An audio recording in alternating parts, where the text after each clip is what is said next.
இன்று வாசிக்க வேண்டிய வேத பாடம் லூக்கா எழுதின சுவிசேஷம் அதிகாரம் 13 வசனங்கள் 31 முதல் 35 வரை.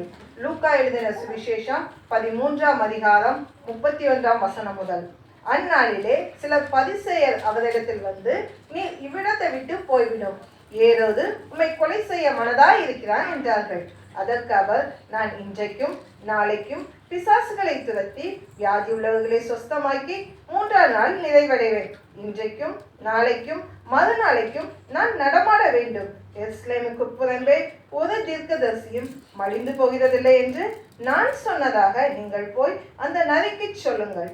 எருசலேமே, எருசலேமே, தீர்க்கதரிசிகளை கொலை செய்து உன்னிடத்தில் அனுப்பப்பட்டவர்களை கல்லறிகிறவளே, கோழி தன் குஞ்சுகளை தன் சிறகுகளின் கீழே கூட்டி சேர்த்து கொள்ளும் வண்ணமாக நான் எத்தனையோ தரம் உன் பிள்ளைகளை கூட்டி சேர்த்து கொள்ள மனதாயிருந்தேன். உங்களுக்கோ மனதில்லாமல் போயிற்று. இதோ உங்கள் வீடு உங்களுக்கு பாழாக்கி விடப்படும். கர்த்தருடைய நாமத்தினாலே வருகிறவர் ஸ்தோத்தரிக்கப்பட்டவர் என்று நீங்கள் சொல்லும் காலம் வருமளவும் என்னை காணாதிருப்பீர்கள் என்று மெய்யாகவே உங்களுக்கு சொல்கிறேன் என்றார். இது தேவனுடைய வசனம். நமக்கு தேவ செய்தியை வழங்க வந்திருக்கிறார் நம்ம சபைக்கு ரொம்ப அறிமுகமான போதகர் பாஸ்டர் லாரன்ஸ். அவரை கைகள் தட்டி வரவேற்போமாக. உற்சாகமான வரவேற்பு, அதற்காக நன்றி. தேங்க்யூ.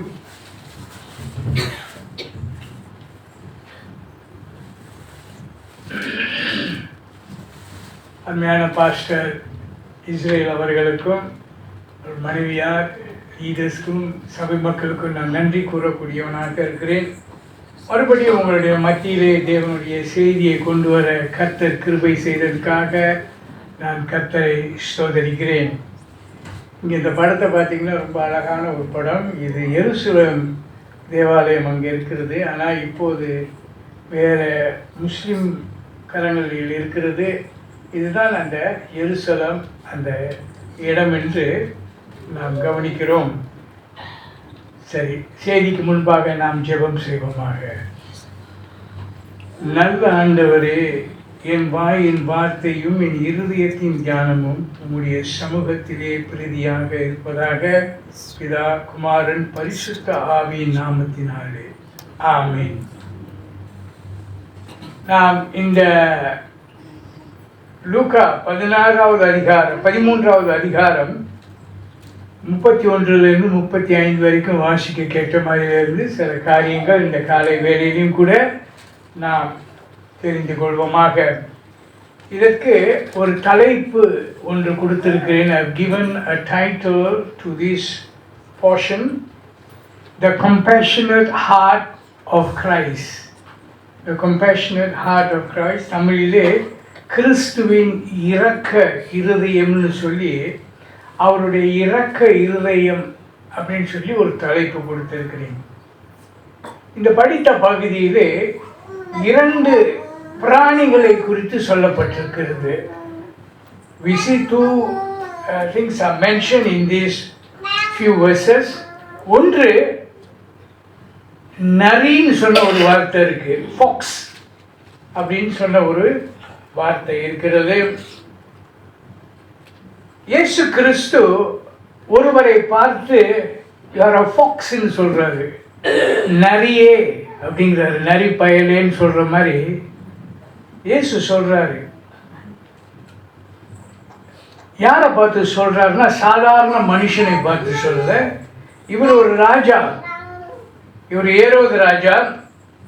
அந்த டைம்ல எருசலேமை ஆண்டு கொண்டது. அதாவது 2000 வருஷத்துக்கு முன்பாக இது வேற மாதிரி இருந்தது. இப்போதான் இந்த மாதிரி அழகாக இருக்கிறது, அதாவது மாடர்னாக தெரிகிறது. ஆனாலும் 2000 வருஷத்துக்கு முன்பாக உங்களுக்கு தெரியாது எப்படி இருந்ததுன்னு. அந்த இடத்துல இவர் ஆட்சி செய்து கொண்டு இருந்தார். He was a Roman king. ரோமர் அரசியலில் அரசாங்கத்தில் அவர் இருந்து இந்த நாட்டை ஆண்டு கொண்டு இருந்தார். அப்போ அவர் அந்த இடத்தை ஆண்டு கொண்டு இருக்கிற வேளையில் he was a ruler and Jesus called him a fox அப்படின்னு கூப்பிடுறாரு. எப்போ அது கூப்பிட்டாருன்னா, இங்கே வேதத்தில் எப்போ அந்த வார்த்தையை அவர் பயன்படுத்தினார்னா, இயேசு கிறிஸ்து பயன்படுத்தினார்னா, சில பரிசேயர்கள் பரிசேயர்கள் அவரிடம் வந்து சொல்றாரு, சில பரிசேயர்கள், some Pharisees came and told Jesus that King Herod wants to kill you அப்படின்னு சொல்லி இன்ஃபர்மேஷன் வருகிறது. தமிழில் வாசிக்கும் போது இன்றைக்கும் ஓகே அந்த வசனம், அந்நாளிலே சில பரிசேயர் அவரிடத்தில் வந்து, நீர் இவ்விடத்தை விட்டு போய்விடும், ஏரோது உம்மை கொலை செய்ய மனதாய் இருக்கிறான் என்றார்கள். Thank you sister. இந்த வசனத்தை கீழே வச்சதுனால கொஞ்சம் தேடிக்கிட்டு இருந்தேன். சரி, ரொம்ப நன்றி. அப்போது இந்த செய்தி வந்து சொல்ல அவர் ஊழியம் செஞ்சுக்கிட்டு இருக்கிறாரு. ஊழியம் செஞ்சுக்கிட்டு இருக்கும்போது அந்த செய்தி வந்து சொல்கிறாங்க, இந்த பரிசேயர்கள் வந்து அவர்கள் என்ன சொல்கிறார்கள் என்றால், ஏரோது ராஜா உன்னுக்குள்ள இருக்கிறாரு, நீங்கள் இங்கேருந்து அகன்று போங்க, அதாவது வெளியே போயிருங்க அப்படின்னு அவங்க சொல்கிறாங்க. அவங்க சொல்கிற வேலையில் அடுத்தாப்புல அவர் சொன்ன ஒரு பதில், அவர் என்ன ரெஸ்பான்ஸ் பண்ணாருன்னு சொல்லி நம்ம கொஞ்சம் பார்ப்போமே. 33 வாசிப்போமே. இன்றைக்கும் நாளைக்கும் மறுநாளைக்கும் நான் நடமாட வேண்டும், எருசலேமுக்கு புறம்பே ஒரு தீர்க்கதரிசியும் மடிந்து போகிறதில்லை என்று நான் சொன்னதாக நீங்கள் போய் அந்த நரிக்கு சொல்லுங்கள். பார்த்தீங்களா, வந்த செய்தி வேற. வந்த செய்தி வந்து யாரு? ஏரோது ராஜா இயேசுவை கொல்லணும்னு திட்டம் போட்டுக்கிட்டு இருக்கிறாங்க. அவர்களுடைய பிரதிநிதிகள் பரிசேயர்கள் வந்து அவர்கிட்ட சொல்கிறாங்க, இந்த மாதிரி ராஜா கொலை செய்ய இருக்கிறார், நீங்கள் போங்கன்னு சொல்கிறாரு. அதுக்கு பதிலாக அவர் சொல்கிறாரு, நீ போய் அந்த நரிகிட்ட சொல்லு அப்படின்னு சொல்கிறாரு. அவர் ஒரு ராஜா கிட்ட அந்த மாதிரி சொல்ல முடியுமா? அதாவது அந்த பிரதிநிதிக்கிட்ட சொல்கிறாரு, இப்போ அந்த நரிக்கிட்ட சொல்லுங்கிறாரு.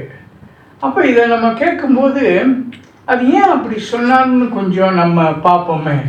அதாவது அந்த நாட்களில் வந்து அந்த யூதர்களுடைய கலாச்சாரத்தின்படி ஒரு நரி என்று சொல்லும்போது, ஒருவனை பார்த்து நரி அப்படின்னு சொல்லும்போது அவன் ஒரு தந்திரக்காரனாக தான் இருக்கணும். தந்திரம் செய்து, சூழ்ச்சி செய்து, வஞ்சகமாக இருக்கக்கூடிய டிசிட்ஃபுல்னஸ், கன்னிங் பீப்புளை தான் என்ன சொல்லுவாங்க, ஒரு ஃபாக்ஸ்ன்னு சொல்லுவாங்க, ஒரு நரின்னு என்று சொல்வார்கள். இந்த நரி என்ன பண்ணுன்றால் எப்படியாவது வந்து அது கொன்று போட்டு விடும். வேற ஒரு மிருகம், ஒரு முயலோ ஒரு கோழியோ அப்படி பார்த்துச்சுன்னா அதை போய் அதை அடித்து கொன்று அழித்து விடும். அதுதான் அதோடைய ஒரே நோக்கமும் அது கொள்கையுமாக இருக்கிறது. அப்போ ஏன் இவர் இயேசு கிறிஸ்து அந்த ராஜாவை பார்த்து நரின்னு சொன்னார்னா, அந்த ராஜாவுக்கும் அப்பேரியப்பட்ட சூழ்ச்சியான ஒரு மனுஷன், சூழ்ச்சி செய்யக்கூடிய ஒரு மனுஷன். He is manipulative. அது மட்டும் இல்லை, ஹீ ஸ்கீம்ஸ் ரொம்ப திட்டம் போட்டு எல்லா மாதிரியான தவறான காரியங்களையும் செய்யக்கூடியவராக இருக்கிறாரு. தன்னுடைய சொந்த சுயத்துக்காக வாழக்கூடிய அரசனாக இருக்கு. அவர் அரசன். அவர் ஜனங்களை கவனிக்கிற விதம் வந்து அவருக்கே சுயமாக அவர் எல்லாம் பார்த்துக்கிட்டு சுயமாக இருக்கணும். அவர் குடும்பம் அப்படியாக இருந்த ஒரு காலகட்டம். அதான் அந்த சிச்சுவேஷனில் தான் இயேசு கிறிஸ்து அங்கே ஊழியம் செய்து கொண்டு இருக்கிறார். இந்த எருசலேமுக்கு இன்னொரு ஒரு பட்டப்பெயர் இருக்குன்னு சொல்லலாம். அதாவது Jerusalem was well known for rejecting the prophets. தேவ செய்தியை கொண்டு வர்றவர்களை நிராகரிக்கக்கூடியவர்கள். அதாவது எரேமியா, ஏசாயா இவர்கள் வந்தார்கள். இவர்கள் என்ன செய்வார்கள்? வார்த்தையை கேட்காதபடி நிராகரித்து இவர்களை தள்ளிவிட்டார்கள் என்று அந்த மாதிரியான ஒரு ஹிஸ்ட்ரி பேக்ரவுண்ட் இருக்குது இந்த எருசலேமுக்கு. இப்போ இயேசு கிறிஸ்துவையும் அவர்கள் வேணாம் என்று சொல்கிறார்கள். உம்முடைய பிரசங்கம் இது எங்களுக்கு தேவையில்லைன்னு சொல்லிட்டு அவர்கள் இயேசு கிறிஸ்துவையும் தள்ளி விடுகிறார்கள். இந்த மத்தியில் தான் இந்த சூழ்நிலையில் ராஜாவுடைய சூழ்நிலை, ஜனங்களுடைய சூழ்நிலை, அவர்கள் எதிர்த்து நிற்கக்கூடிய இந்த சூழ்நிலையில தான் இயேசு கிறிஸ்து பிரசங்கம் பண்ண ஆரம்பிக்கிறார். இந்த சூழ்நிலையில் அவர்கள் வேணாம், இயேசு எனக்கு வேணான்னு சொல்லி தள்ளி விடுகிறார்கள். அப்பதான் அவர் இயேசு கிறிஸ்து சொல்கிறாரு, எருசலேமை பார்த்து அழகாக ஒரு வார்த்தை சொல்கிறார். வாசிப்போம் 34வது வசனம். எருசலேமே, எருசலேமே, தீர்க்கதரிசிகளை கொலை செய்து உன்னிடத்தில் அனுப்பப்பட்டவர்களை கல்லறிகிறவளே, ஓடி தன் குஞ்சுகளை தன் சிறகுகளின் கீழே கூட்டி சேர்த்துக் கொள்ளும் வண்ணமாக நான் எத்தனை தரம் உன் பிள்ளைகளை கூட்டி சேர்த்துக் கொள்ள மனதாய் இருந்தேன், உங்களுக்கோ மனதில்லாமல் போயிற்று. பார்த்தீங்களா, இங்க 2வது வார்த்தை வருது. முதல்ல நரின்னு ஒரு வார்த்தையை பார்த்தோம்.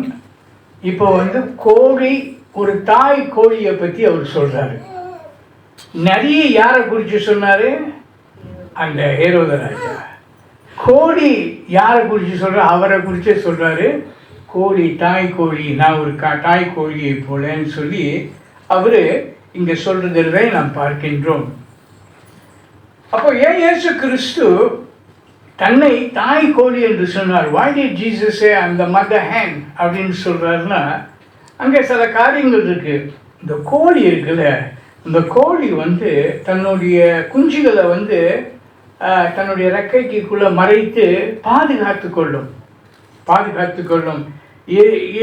என்னென்ன தாக்க வருகிறதோ சமயத்தில் இந்த பாம்புகள் அல்லது எலிகள் அல்லது நாய்கள் இப்படியாக அதை தாக்கும்போது கோழி அந்த குஞ்சுகளை தன்னுடைய சிறகுக்குள் வைத்து அதை எதிர்த்து நிற்கும். It will defend and it will protect the சிக்ஸ்ன்னு சொல்லி நம்ம பார்க்கின்றோம். அதான் இயேசு கிறிஸ்து சொல்கிறார், நான் உங்களிடம் பேச வரும்போது நீங்கள் என்னை வேணான்னு சொல்லி என்னுடைய வார்த்தையை கேட்காதபடி இருக்கிறீங்க. ஆனாலும் கூட நான் ஒரு தாய் கோழியை போல உங்களை பாதுகாத்து, உங்களுடைய நோய்களெல்லாம் எடுத்து உங்களை பாதுகாத்து உங்களை ப்ரொடெக்ட் பண்ணுறதுக்காக நான் வந்திருக்கிறேன். I want to save you அப்படின்னு சொல்லிட்டு நான் வர்றேன். இன்னும் நீங்கள் என்னுடைய வார்த்தையை கேட்காதபடி நீங்கள் இருக்கிறீங்கன்னு சொல்லி மனம் கஷ்டப்பட்டார். இந்த நரிக்கும் இந்த தாய் கோழிக்கும் உள்ள வித்தியாசம் என்னன்னா, நரி அட்டாக் பண்ணும், சாகடிக்கும். ஆனாலும் கூட ஒரு தாய் கோழி தன்னுடைய குஞ்சுகளை பாதுகாத்து கடைசி வரைக்கும், தன்னுடைய உயிர் போனாலும் சரி, அங்கேயாவது பாதுகாத்து தன்னுடைய குஞ்சுகளை எப்படி பாதுகாத்து லைஃபாக வச்சுக்க, ஜீவனாக இருக்கணும், என்னுடைய கோழி குஞ்சு உயிரோடு இருக்கணும்னு சொல்லி பாதுகாத்து கொள்ளக்கூடியதாக இருக்கிறது. சரி, இது ஒரு இன்ட்ரோடக்ஷன் வச்சுக்கிங்களேன். இப்போ நம்ம இந்த படித்த இந்த 3-4 வசனத்தை வச்சு நம்ம கவனிப்போம். லூக்கா 13வது அதிகாரம். அப்போ இந்த முதல் வசனத்தில் சொல்லப்பட்ட ஒரு காரியம் என்னன்னா, there was a threat. அதாவது பயமுறுத்தக்கூடிய ஒரு செய்தி வந்தது. அதாவது பயமுறுத்தக்கூடிய செய்தினா, ராஜா கிட்ட இருந்து ஒரு செய்தி வருகிறது. ராஜா சொல்றாரு, நான் உன்னை கொல்ல போறேன்னா அது பெரிய பயங்கரமான பயமுறுத்தலான ஒரு செய்தி. அந்த செய்தி வருகிறது. அப்ப செய்தி வரும்போது இயேசு கிறிஸ்து எந்த வகையில் அவர் பயம் இல்லாமல் பதில் சொல்கிறார்னு கவனிக்க போகிறாங்க. ஸோ இந்த ஃபர்ஸ்ட் பாயிண்ட்டை நான் குறிப்பாக கவனித்தது என்ன என்றால், இயேசு கிறிஸ்துவோடைய தைரியம், ஹிஸ் போல்ட்னஸ். அவருடைய ஊழியத்தை செய்ய எதுவும் சரி, யாரும் சரி எதிர்த்து வர முடியாது. No one can challenge him, can come against the work he is doing. அது அவ்வளவு தைரியமாக அவர் பதில் சொல்கிறதை நாம் பார்ப்போமாக. 32வது வசனத்தை கவனிப்போம், வாசிப்போமாக. நான் இன்றைக்கும் நாளைக்கும் பிசாசுகளை துரத்தி வியாதியுள்ளவர்களை சுத்தமாக்கி 3ஆம் நாள் நிறைவடைவேன். அவர் சொல்றாரு, என் வேலையை தடுக்க யாரால முடியும்? அவர் சொல்றாரு, அதற்கு இன்றைக்கும் நாளைக்கும் 3ஆவது நாள் வரை சொல்றாரு. அப்போ சில அர்த்தங்கள் இருக்கு. இன்றைக்குன்னா இன்றைக்கு, நாளைக்குன்னா நாளைக்கு, 3ஆவது நாள்னா அவர் இன்னொரு காரியத்தை குறித்து சொல்றாரு. அவர் என்ன சொல்றாருன்னா, இந்த முதல் நாளும் 2ஆம் நாளும் இன்றைக்கும் நாளைக்கும் நான் என்ன செய்கிறேன், என்னென்ன செய்கிறேன், ஜனங்களுக்கு என்னென்ன செய்கிறேன், பிசாசு பிடியிலிருந்து அவர்களை விடுதலையாக்குகிறேன், வியாதிஸ்தர்களை சுகம் கொடுக்கிறேன், இப்படியெல்லாம் நான் செய்கிறேன். அது 3வது நாள் எதை குறிக்கிறதுனா அவருடைய உயிர்த்தெழுதலை குறித்து சொல்கிறது. ஆனாலும் கூட இன்றைக்கு நாளைக்கு செய்கிற வேலையை யாரும் தடை செய்ய முடியாது. I will continue to do God's work. Nobody can stopன்னு சொல்லி அவர் சொல்லுகிறாரு.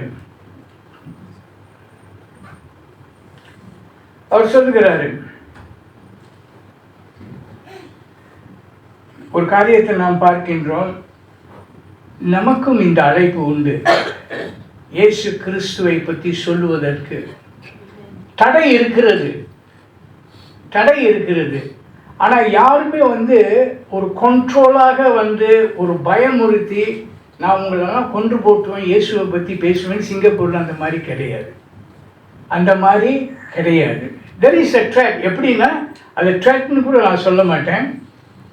இந்த காரியத்தை செய்யக்கூடாது, சில விதிமுறைகள் இருக்கிறது. ஏன்னா நம்ம 4 இனத்தார் சேர்ந்த ஒரு கல்ச்சராக இருக்கிறதுனால சில காரியத்தை நம்ம செய்யக்கூடாதுன்னு சில விதிமுறைகள் இருக்குது. அதன் பிரகாரம் தான் நம்மலாம் நடக்கிறோம். ஸோ நம்ம ஒரு காஃபி ஷாப்பில் போய் ஒருத்தரை பார்த்து பேசுகிறதுல எந்த தடையும் இல்லை. அல்லது வீடுகளில் தெருவில் நடந்து போகும்போது யாராவது பார்த்து இயேசு கிறிஸ்துவை குறித்து சொல்லுவது அதில் எந்த ஒரு தடையும் கிடையாது. நம்ம பயப்படக்கூடாது. நம்மளை பிடிச்சிருவாங்க, நம்மளை யாராச்சும் கம்ப்ளைண்ட் பண்ணிடுவாங்க, இல்லையே, அப்படிலாம் எந்த ஒரு தடையும் இல்லை. நம்ம தான் பயந்துக்கிட்டு அவங்க ஏதாவது சொல்லிடுவாங்கன்னு சொல்லிட்டு இயேசுவை பற்றி சொல்லாமல் அப்படியே அமைதியாக போயிடுவோம், நல்ல கிறிஸ்தவர்களாக போயிடுவோம். அது அப்படி இல்லை. இயேசு கிறிஸ்து நம்மளை எதற்கு அழைத்திருக்கிறார்? You have to talk about me, you have to preach about me, you have to talk about the kingdom of God.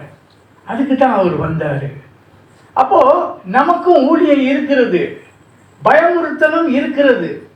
ஆனாலும் அதை கண்டு நம்ம அதை சட்டப்படி ஒழுங்கின்படி நம்ம நடந்துக்கிட்டு தைரியமாக நம்ம சொல்லக்கூடிய காரியங்கள் இருக்குது. To preach the gospel to you in your work place, in your area. இயேசுவை பற்றி சொல்கிறது அது யாரும் எந்த ஒரு தடையும் யாரும் ஒரு தடையும் சொல்ல மாட்டார்கள். ஆண்டவராக இயேசு கிறிஸ்துவுக்கு தெரியும் இந்த ஏரோது ராஜா அவர் இந்த எருசலேமுக்கு ராஜாவாக இருந்தாலும் என்ன யாரையும் கண்ட்ரோல் பண்ண முடியாது. அதே மாதிரி நமக்கு எந்த ஒரு கண்ட்ரோலும் இல்லை. இயேசுவை பற்றி சொல்கிறதுக்கு எந்த வகையிலையும் யாரும் நம்மளை தடை செய்யவே மாட்டார்கள். என்னுடைய ஒரு காரியத்தை நம்ம ஒவ்வொரு நாளும் அப்படியே போகும்போது, ரோட்டில் போகும்போதும் சரி, காஃபி ஷாப்பில் உட்கார்ந்து இருக்கும்போதும் சரி, அங்கே தமிழர்கள்லாம் வரும்போது நான் போய் பார்த்து பேசக்கூடிய ஒரு தன்மை எனக்கு இருக்கிறது. அவள் பேசும்போது எந்த ஒரு தடையும் நமக்கு இல்லை. அன்றைக்கு நான் பீஷான் காஃபி ஷாப்பில் உட்காந்து இருக்கும்போது ஒருத்தர் வந்தார். அவரை போய் பார்த்தா அவங்கள பார்த்தா தெரிஞ்ச முகமாக இருக்குதுன்னு சொன்னேன். வாங்க உட்காருங்க பேசுவோம்னு சொல்லி பேசிக்கிட்டே இருந்தோம். அப்புறம் கடைசியில் பார்த்தா அவர் அங்கிட்டே சிங்கப்பூரில் யார் கூட பேசினாலும் ஒரு 1/2 மணி நேரம் கழிச்சோன்னா ஒன்றும் சொந்தக்காரனாங்க இருப்பாங்க, இல்லாட்டினா எங்கேயாவது படித்தவங்களாம் இருப்பாங்க. இப்படி தான் இருக்கும். நீங்கள் ட்ரை பண்ணல, உங்களுக்கு தெரியல. பார்க்குறவங்கெல்லாம் சொந்தக்காரவங்கள தான் இருப்பாங்க எப்படியாச்சும் ஒரு வகையில். நான் உற்சாகப்படுத்துகிறேன், இயேசுவை பற்றி பேசுகிறது நம்ம பயப்படவே கூடாது. பேசி டெலிஃபோன் நம்பரை வாங்கிக்கலாம், கான்டாக்ட் பண்ணிவிட்டு நம்ம சர்ச்சில் ஒரு இவெண்ட் நடக்குது இன்றைக்கு, வாங்க சாப்பிட்டு போங்க, இன்விடேஷன். இந்த மாதிரிலாம் செய்யும்போது அது கர்த்தருடைய ஊழியத்தை நம்ம எல்லாம் செய்கிறோம். ஒரு சிறிய வகையில் செய்கிறோன்னு வைங்களேன், ஆனால் அது பெரிய காரியம். ஏன் ஆண்டவருக்கு அது பெரிய ஒரு காரியமாக இருக்கிறது. அதனால் நம்ம இயேசுவை பற்றி சொல்கிறதுக்கு பயப்படக்கூடாது. தொடர்ந்து நம்ம அவருடைய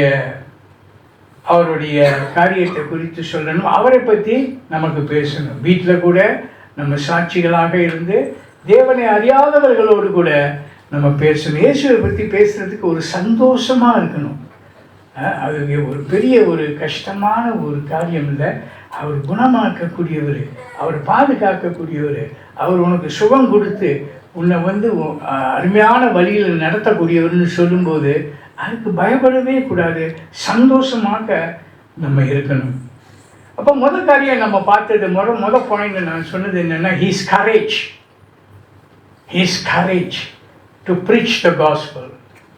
ஆண்டவரை பற்றி சொல்கிறதுக்கு அவருக்கு உள்ள தைரியம், அந்த தைரியமும் நமக்கு வரணும். ஏன்னா நமக்கு எந்த ஒரு தடையும் இல்லை. So we can share the gospel. அடுத்த காரியம் பார்க்க போகிறோம். அது 34வது வசனத்தை எப்படியா பார்க்குறோம். எப்படின்னா, அவருடைய அன்பு, his love, compassionate heart, his love, அவருடைய லவ்வை பற்றி பார்க்க போகிறோம். அதுக்கு அந்த 34வது வசனம் தான் அங்கே இருக்கிறது. அங்கே 34, சரி அதையும் வாசிப்போம். 34வது வசனம். எருசலேமே, தீர்க்கதரிசிகளை கொலை செய்து உன்னிடத்தில் அனுப்பப்பட்டவர்களை கல்லெறிகிறவளே, கோழி தன் குஞ்சுகளை தன் சிறகுகளின் கீழே கூட்டி சேர்த்துக் கொள்ளும் வண்ணமாக நான் எத்தனையோ தரம் உன் பிள்ளைகளை கூட்டி சேர்த்துக் கொள்ள மனதாய் இருந்தேன், உங்களுக்கோ மனதில்லாமல் போயிற்று. இப்போ சொல்றாரு, நான் உங்களை கூட்டி சேர்க்கிறதுக்கு மனதாக இருந்தேன். கோழி தன் குஞ்சுகளை சேர்த்து வைக்கணும்னு சொல்லிட்டு உங்களை நான் சேர்த்து வைக்கணும்னு சொல்லி நான் வாஞ்சியாக இருந்தேன், ஆனால் நீங்கள்லாம் விருப்பம் இல்லாமல் போயிட்டீங்க அப்படின்னு இயேசு சொல்கிறாரு. ஒரு சம்பவத்தை கேள்விப்பட்டேன். ஒரு புத்தகத்தில் ஒரு கதையை படித்தேன். அது உண்மையான சம்பவமாக எப்படின்னு தெரியல. ஒரு புக்கில் எழுதப்பட்ட இந்த ஸ்டோரி எப்படின்னா, இது தாய் கோழி ஒன்று இருந்தது. அந்த கோழிக்கு கொஞ்சம் குஞ்சுகள், தன்னுடைய கோழி குஞ்சுகள் இருந்தது. அப்போ ஒரு நாள் திடீர்னு மேகம்லாம் இருட்டான பிற்பாடு இந்த கோழி என்ன சொல்லிச்சுன்னா, அந்த குஞ்சுகள்லாம் சேர்த்து அணைச்சிக்கிட்டு, தன்னுடைய ரெக்கைக்கு கீழே அணைச்சிக்கிட்டு. ஆனால் கோழிக்கு தெரியல, அந்த தாய் கோழிக்கு தெரியல என்ன நடக்குதுன்னு தெரியல. அந்த கோழிகள் குஞ்சுகளை இறுக்கமாக வைத்து அப்படியே என்ன நடக்குதுன்னு தெரியாமல் கோழி குஞ்சுகளை வெளிவிடாதபடி இது தன் ரெக்கைகள் கீழே சிறகுகள் கீழே அது வைத்திருந்தது. இப்போ கொஞ்ச நேரம் கழித்து அங்கே ஒரு தீ பற்றி எரிய ஆரம்பிச்சிச்சு. அந்த தீ பற்றி எரிஞ்சு அந்த இடத்துக்கு அந்த தீ பரவிட்டு, அப்போ இந்த கோழிக்கு உணரக்கூடிய ஒரு தன்மை இது உணர்ந்தது. என்ன அனல் திருப்பி இந்த சூடாக இருக்க, திடீர்னு காற்று அனலாக இருக்குத அப்படின்னு சொல்லிட்டு அது கோழி குஞ்சுகளாம் இன்னும் கொஞ்சம் பார்த்து என்னன்னு நடக்குதுன்னு கவனிக்கும் போது அப்போ உணர்ந்தது, இது தீ பரவி கொண்டே வந்தது. கிட்ட வந்த பிற்பாடு அனல் கூடிக்கிட்டே போச்சு. அப்போ அந்த கோழி ரொம்ப டைட்டாக பிடிச்சிக்கிட்டு விடலை, குஞ்சுகளை வெளியே போகாதபடி பிடிச்சிக்கிட்டு அந்த அனலில் உட்காந்துக்கிட்டே இருக்கு. அந்த தீ இன்னும் பரவிக்கிட்டே வருது. கொஞ்ச நேரம் கழிச்சோன்னா அது கிட்ட வந்தோன்னா தன்னுடைய சிறகுகள், அதாவது த ஃபெதர்ஸ் அப்படியே கருக ஆரம்பிச்சுது. ஏன்னா அனல் ரொம்பயாக போயிட்டு இன்னும் கிட்ட வந்துட்டு அப்படியே இன்னும் கொஞ்சம் தீ பட்ட பிற்பாடு அந்த ஃபெதர்லாம் எரிய ஆரம்பிச்சுது. ஆனால் இந்த பிடிச்ச புடி இன்னும் விடாதபடி அது பிடிச்சிக்கிட்டே இருக்குது. அந்த ஸ்டோரியில் அப்படியாக இருக்கிறது. ஆனாலும் கூட கொஞ்ச நேரம் கழிச்சோன்னா தன்னுடைய இந்த ஸ்கின், அந்த ரோமம், அந்த ஃபெதர்ஸ், அந்த ஸ்கின் அப்படியே கருகி போயிட்டு அப்படிதான் கோழி இறந்து போச்சு. பிடிச்ச புடி அப்படியே தான் இருக்குது, கோழி இறந்து போயிட்டு. அப்புறம் தீ அணைக்கிறவங்களாம் இந்த தீயெல்லாம் அணைச்சிட்டு போனாங்க. அப்போ அந்த தீ அணைக்கக்கூடிய இந்த ஃபயர்மேன் அப்படியே போயெல்லாம் சுற்றி பார்க்கும்போது இந்த கோழி இந்த மாதிரி கருகி போன ஒரு கோழி அங்கே இருந்தது. அப்போ காலில் அப்படி தட்டி விடும்போது அந்த குஞ்சுகள்லாம் அப்போ வெளியாச்சு. சந்தோஷமாக வெளியானது. அந்த தாய் பிடித்த புடியிலே தான் அப்படியே கிடந்துச்சு, செத்து கிடந்தது. இயேசு நம்மளை பாதுகாக்கக்கூடிய ஒருவர்னு நம்ம சொல்கிறோம். தாய் தன் குஞ்சுகளை போல அவர் நம்மளை பாதுகாக்கக்கூடியவர். அவர் என்ன திரும்ப செஞ்சார்? அந்த சிலுவையிலேயே அந்த 2 கரத்திலையும் நம்மளை பிடிச்சிக்கிட்டாரு, விடலை. எப்பேரியப்பட்ட பாடுபட்டு அவர் சிலுவையில் தொங்கினாலும் கூட தன்னுடைய ரத்தமெல்லாம் போய் அவர் பலவீனமெல்லாம் போய் சாகிற கட்டத்தில் இருந்தாலும் கூட நம்மளை பிடிச்ச பிடி விடலை. காரணம் நமக்கு ஜீவன் கொடுக்க, நமக்கு ஜீவனை கொடுக்க. அந்த கோழி குஞ்சுக்கு அங்கேருந்து போடும்போது அந்த ஃபயர்மனுக்கு எவ்வளோ ஹாப்பியாக இருந்துச்சு தெரியுமா? தாய் செத்து கருகி கிடக்குது, கோழி குஞ்சுங்க எல்லாம் நல்லா சந்தோஷமாக வெளியாகிடுச்சு. இதுதான் இயேசு சொல்கிறாரு, நீங்கள் என்னிடத்தில் வந்தீர்கள், உங்களை பாதுகாத்து உங்களுக்கு ஜீவன் கொடுக்கக்கூடியவராக இருக்கிறேன். I will not let go, I will not leave you அப்படின்னு சொல்றாரு. What a wonderful Jesus. அந்த பிடித்த பிடியில தான் அவர் நமக்கு எல்லாத்தையும் செய்து 3வது நாள் அவர் உயிரோடு எழும்பினார் என்று அந்த 3வது நாளை குறித்து நம்ம சற்று முன்பு நாம் பார்த்தோம். தாய்க்கோழி அன்பு செலுத்தி தன்னுடைய குஞ்சுகளை காப்பாற்றுவது போல இயேசு நம்மை பாதுகாத்து நமக்கு நித்திய ஜீவன் கொடுத்து நமக்குள்ளே வந்து தங்கி இருக்கணும்னு சொல்லி அவர் செய்தார். இயேசு செய்த மகா பெரிய காரியம் என்ன என்றால், he wants God to be in you. அவர் மரித்து அடக்கம் பண்ணு உயிரோடு எழும்பின பிற்பாடு பரிசுத்த ஆவியானவர் அனுப்புனாரு, அவர் நம்ம கூட இருக்கிறாரு. அதுதான் முக்கியமானது. God, he wants God to be in a living person அப்படின்னு சொல்லி கர்த்தர் அப்பேற்பட்ட காரியத்தை செய்தார் என்று நாம் பார்க்கின்றோம். தொடர்ந்து நம்ம கவனிக்கும் போது அங்கே சொல்லப்பட்ட ஒரு காரியம் என்னன்னா 35வது வசனத்துல வாசிங்க சிஸ்டர். இதோ உங்கள் வீடு உங்களுக்கு பாழாக்கி விடப்படும், கர்த்தருடைய நாமத்திலே வருகிறவர் ஸ்தோத்திரிக்கப்பட்டவர் என்று நீங்கள் சொல்லும் காலம் வருமளவும் என்னை காணாதிருப்பீர்கள் என்று மெய்யாகவே உங்களுக்கு சொல்கிறேன் என்றார். அந்த நாட்களில் தேவனுடைய செய்தியை கொண்டு வரக்கூடியவர்களை அசட்டை பண்ணி அவங்க தள்ளிவிட்டார்கள். எதை நம்பினார்கள் என்றால் எருசலேம் தேவாலயம், அதை நம்பினார்கள். அதை நம்பி அங்கேதான் அவர்களுடைய எல்லாமே இருந்தது. ஆனால் அவர் சொல்றார், உன் வீடு என்ன பாலாக போகும் என்று சொன்னார். உண்மைதான். அதாவது 70வது ஆண்டிலே அந்த எருசலேம் தேவாலயம் அப்படியாக விழுந்து, அதாவது மற்ற ராஜாக்கள் அதை எடுத்து பற்றி கொண்டார்கள் என்று நாம் பார்க்கின்றோம். அவர் சொல்லுகிறாரு, கொஞ்ச நாள் தான் இருக்கிறது, என்ன நீங்கள் பார்க்க மாட்டீங்க, எருசலேமே நீங்கள் என்ன பார்க்க முடியாது. ஆனாலும் ஒரு காலகட்டம் வரும், மறுபடியும் நான் வருவேன். அந்த நாட்கள் டூ லேட்டுங்கிறாரு. கர்த்தருடைய நாளில் அவர் கூப்பிடும்போது நம்ம செவி கொடுத்து உடனேக்கு உடனே பதில் கொடுக்கக்கூடியவர்களாக இருக்கணும். நம்மளை காப்பாற்றக்கூடிய இயேசு, நம்மளுக்கு எல்லா வகையிலையும் நம்மளை பலப்படுத்தக்கூடிய இயேசு நம்மளை அப்படியாக பரிசுத்தப்படுத்தி நம்மளை அந்த நல்ல ஜீவனுக்குள்ளே இருக்கணும், வைக்கணும், கொண்டு போகணும்னு சொல்கிற இயேசு நம் மத்தியிலே இருக்கிறார். கர்த்தருக்கு ஸ்தோத்திரம், அவருடைய நாமம் மகிமைப்படுவதாக. நாமும் அந்த சிறகுகள் கீழ் வர ஆரம்பிப்போம். எனக்கு தெரியும் இங்கே உள்ளவங்க நிறைய பேர் எல்லாருமே இயேசுவை ஏற்றுக்கொண்டோம். ஒரு சிலர் இன்னும் யோசனை பண்ணி கொண்டு இருக்கலாம். ஆனால் ஒன்று சொல்கிறேன், இங்கே இயேசு சொன்ன மாதிரி அந்த காலம் ஓடி போயிடும், நான் இனியும் நீங்கள் பார்க்க மாட்டீங்க. அது ஓடி போயிட்டு 2000 வருஷத்தில் இன்றைக்கு நம்ம பார்க்காம இருக்கிறோம். பார்க்காமல் நம்ம விசுவாசிக்க வேண்டும். அவர் சொல்ல ஏற்றுக்கொண்டு அவருடைய வழியில் நடக்க நம்ம ஒப்பு கொடுக்கணும். கர்த்தர் நல்லவராக இருக்கிறாரு. நம்ம ஜெபிப்போமாக.